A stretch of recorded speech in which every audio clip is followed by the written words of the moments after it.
नमस्कार दोस्तों। तो लास्ट वीडियो में हमने बात की आपसे कार्तिकेय के बारे में और कार्तिकेय का अध्याय बताया शिव और पुराण के अंदर जो मेंशन है शिव और पार्वती के खंड के ख़त्म होने के बाद। तो इस वीडियो में हम बात कर लेते हैं गणेश के बारे में। गणेश की उत्पत्ति कैसे हुई।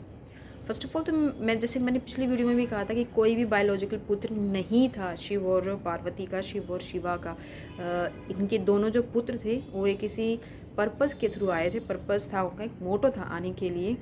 तो सेम चीज़ गणेश की उत्पत्ति के लिए एक बार ऐसा कहा जाता है कि पार्वती से मिलने के लिए उनकी दो खास सहेलियाँ आई। अगेन जैसे कि मैंने कहा था लास्ट वीडियो में, ये वही दो खास सहेलियाँ हैं इनकी, और इन्हें रोहिणी के नाम से पूजा जाता है।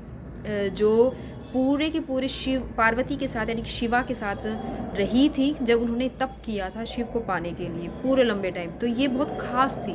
कहा जाता है कि पार्वती बहुत मानती थी इन्हें और बहुत प्रिय थी ये दोनों सखियाँ उनको।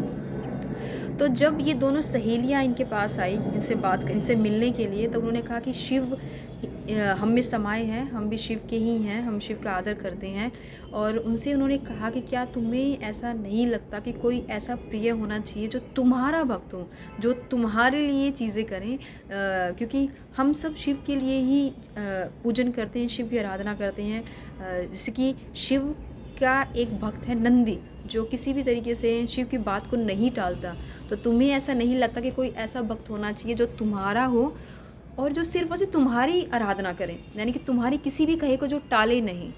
तो ये सब उन्होंने पार्वती के मन में कहा, पार्वती को कहा, और ये कहकर वो चली गई। उसके बाद पार्वती स्नान करने के लिए अपने महल में यानी ये अंदर गई।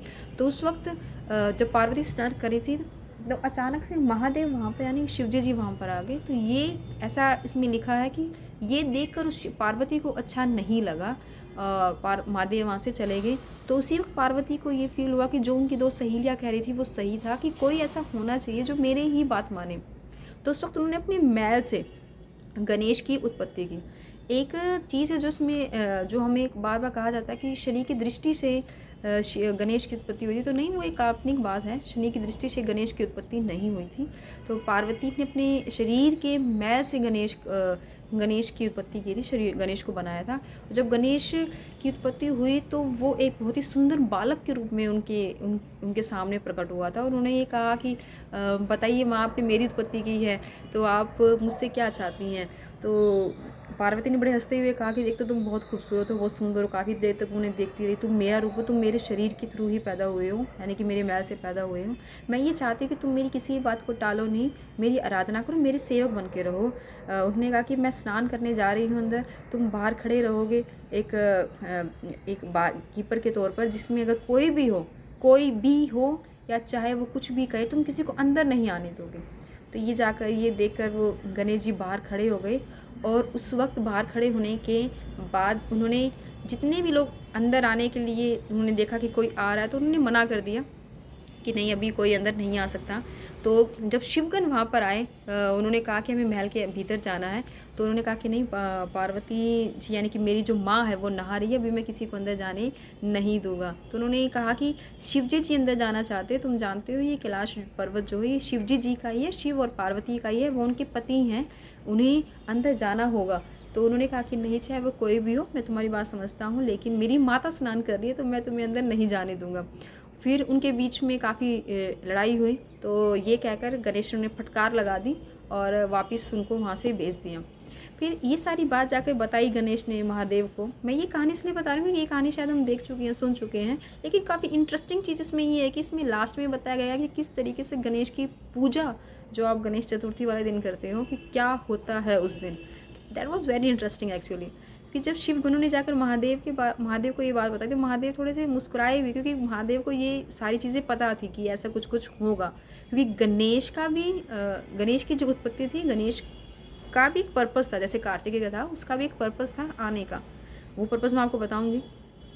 तो जब महादेव ने ये देखा, वो मुस्कुराया, उन्होंने सभी देवता को वहाँ पर भेजा कि जाओ, ये बालक कौन है, इससे जाके पूछो और उसके साथ युद्ध करो। उन्होंने सीधा यही कहा कि आप युद्ध करो। तो आप खुद समझिए, जब महादेव किसी को ये कह रहे तो उनका क्या पर्पज़ हो सकता है। तो सारे देवता वहाँ पर गए और गणेश को, क्योंकि वो शक्तिशाली पीठ के यानी कि शक्तिशाली पीठ यानी कि देवी जगदम्बा जो पार्वती का जो रूप है, उनके पुत्र थे। तो उनको वरदान था कि वो भी एक शक्तिशाली थे। तो उन्होंने अपने हाथ में छड़ी थी उनके सिर्फ, जो वो छड़ी उनको पार्वती जी ने दी थी कि अगर कोई भी आया तो तुम इससे मारना उसको। तो पार्वती की दी हुई छड़ी से गणेश जी ने सबको मारा और वहाँ से निकाल दिया कि मैं तो नहीं अंदर जाने दूंगा। फिर महादेव को गुस्सा आया क्योंकि सारे देवता वहाँ पे गिर गए जिस तरीके से गणेश जी ने उनको मारा। तो महादेव आए, उन्होंने कहा कि भाई तुम मुझे जाने दो, मैं उसका पति हूँ, मुझे महल के भीतर जाना है। तो ये देखकर भी उन्होंने गणेश जी ने कहा कि नहीं, मैं ये नहीं जाने दूंगा, मेरी माता नहा रही है, अगर आप उनके पति तो आप यहाँ प्रतीक्षा कीजिए, वेट कीजिए, वो जब बाहर आएंगी तो आप उनसे मिलिएगा। तो ये सुनकर थोड़ा सा गुस्सा आया और वहाँ पर अपना त्रिशूल फेंक दिया महादेव ने, उनकी गर्दन कटकर गिर गई। जब ये पता चला पार्वती को, पार्वती बाहर आई तो पार्वती को बहुत गुस्सा हुआ। इतना गुस्सा आया, पार्वती ने अपनी जितनी शक्ति पीठ यानी कि जितनी भी अलग अलग जगह पे उनकी शक्ति पीठ थे उन सबको उन्होंने जगाया। उनकी जो शक्तियाँ थी, काली भद्र का जो एक रूप रहता है उसको उन्होंने जगाया और वहाँ पर उन्होंने युद्ध शुरू कर दिया। और वो युद्ध बहुत खतरनाक था क्योंकि किसी भी तरीके से पार्वती का गुस्सा शांत नहीं हो पा रहा था। और वहाँ पर उन्होंने देवताओं के ऊपर आक्रमण कर दिया कि तुमने मेरे पुत्र को कैसे मार दिया।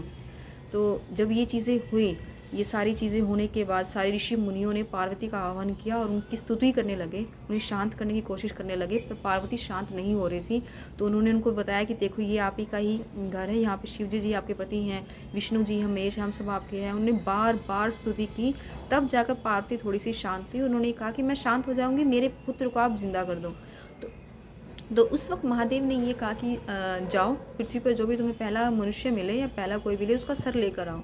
तो उस वक्त सारे ऋषि मुनि और शिवगण निकल पड़े और उनको सबसे पहले एक हाथी मिला वहाँ पर। उन्होंने एक हाथी का सर काटा और आकर गणेश जी को लगा दिया और गणेश जी ने आशीर्वाद दिया। और उसी वक्त गणेश जी उठ खड़े हुए, जीवित उठ खड़े हुए और पार्वती फाइनली शांत हुई, खुश हुई।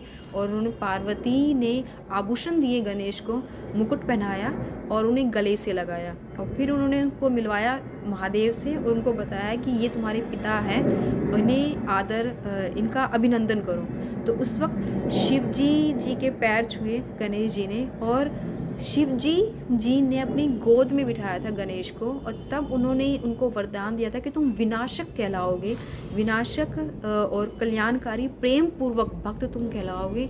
सबसे पहले तुम्हारी ही पूजा की जाएगी, अगर तुम्हारी पूजा नहीं होती तो बाकी सभी देवताओं की पूजा करना व्यर्थ है।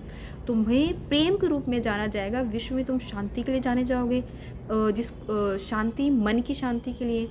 प्रेम जिसके जीवन में नहीं होगा उसको तुम्हारी स्तुति करने से प्रेम मिलेगा। कोई जिसका पुत्र नहीं है उसे पुत्र की प्राप्ति होगी। इसलिए गणेश की आरती में भी ये शब्द हैं।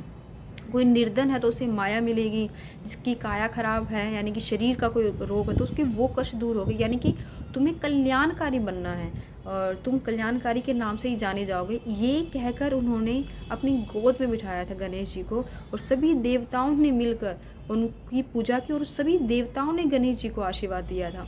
और क्योंकि ये सारी जो तिथि थी ये चतुर्थी को हुई थी, उस चंद्रमा की रात्रि को, तो इसीलिए उन्होंने कहा कि गणेश चतुर्थी के रूप में ये तुम्हारा जन्मदिन कहलाएगा।